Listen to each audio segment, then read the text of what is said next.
IMPD began issuing body-worn cameras to officers in 2020.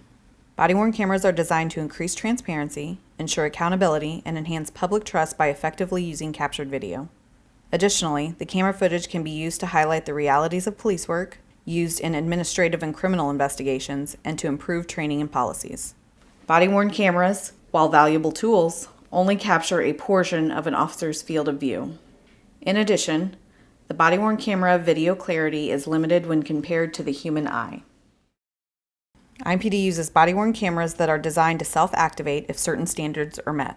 For example, a camera will activate when an officer arrives within 500 feet of a dispatched run, begins to run, or violently shakes during a physical altercation. The camera is in a horizontal position for an extended period of time if an officer activates emergency equipment within his or her patrol vehicle, or if an officer activates the camera by using a remote. The camera is attached to the officer's uniform mid-level in the chest area. The lens is fixed and does not capture everything that is seen and or experienced by the officer. Once the body-worn camera is activated, it has a 30-second buffer during which both audio and video are recorded. This feature allows video to capture sudden incidents where either the body-worn camera self-activates or not.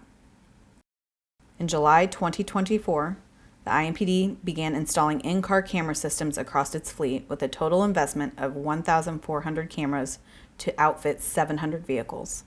The rollout prioritizes traffic and district patrol cars, which have the highest interaction rates with the community. Each marked police vehicle will be equipped with 2 cameras.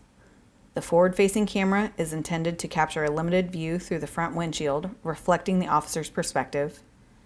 The interior backseat camera focuses on the backseat, recording the actions and behaviors of individuals in custody.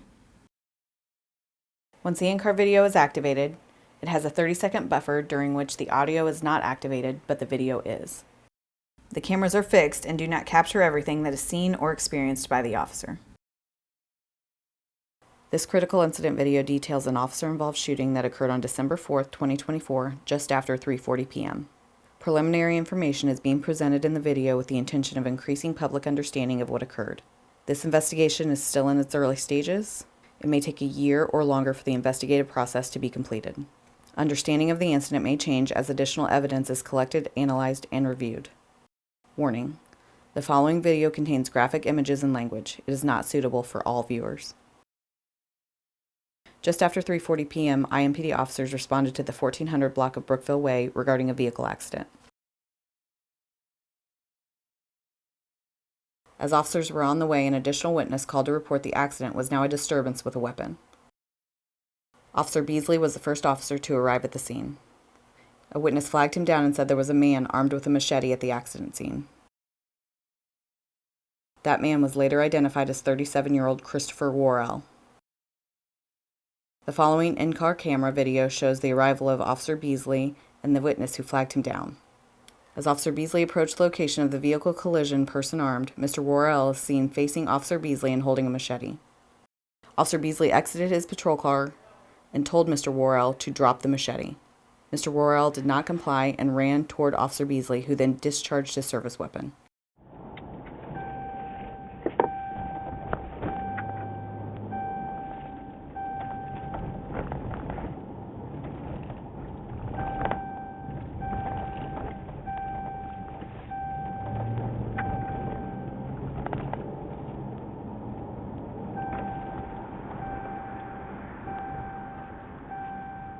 You got a He's got a machete about that long. is it holding machete? Yeah, it's a big one. He's on this side of the car.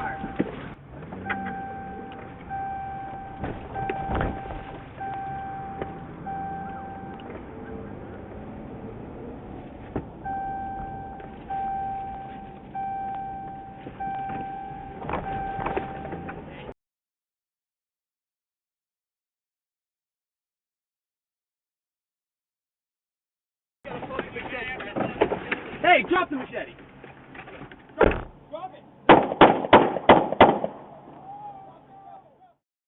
When Officer Beasley exited his patrol car, he immediately said, "Hey, drop the machete."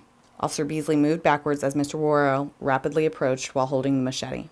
Officer Beasley then said, "Drop it, drop it."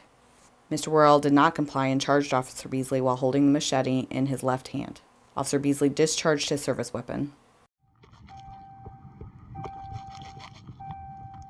He got a machete. He's got a machete about that Is long. he standing? Is it holding the machete? Yeah, it's a big one. It's on the side of the car.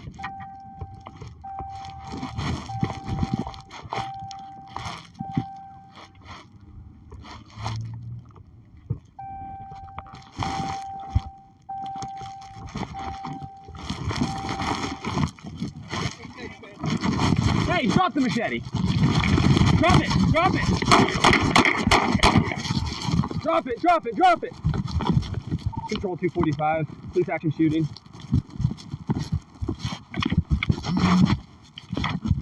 Put your hands behind your back. Put your hands on your back. Put your hands behind your back. Put your hands behind your back. Put your hands behind your back. Put your hands behind your back.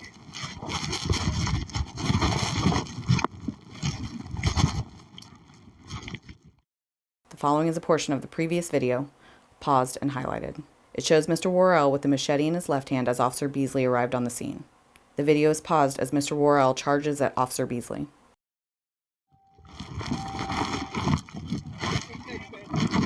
Hey, drop the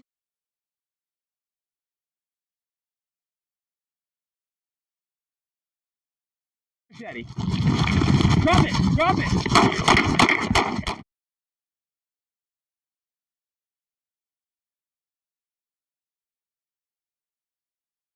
Additional officers arrived on the scene and rendered aid to Mr. Worrell. He was transported to the hospital, where he was pronounced deceased. Mr. Worrell's machete was recovered. Detectives learned during the investigation that before the arrival of officers, Mr. Worrell intentionally rammed a vehicle occupied by a man and woman. When the woman exited the vehicle, Mr. Worrell struck her in the head and the body with the machete. The man suffered injuries likely caused by the vehicle collision. The victims were transported to a hospital in stable condition. Detectives also learned that Mr. Worrell knew the victims and was likely lying in wait for them to leave one of the nearby businesses. A witness told detectives that Mr. Worrell said that he was going to witness suicide by cop. That statement was made before the arrival of officers and was not known at the time of the incident. No officers or other uninvolved citizens were physically harmed in this incident. IMPD's Victims Assistance responded to render services to the victims and to the witnesses. The incident is being investigated by IMPD's Critical Incident Response Team.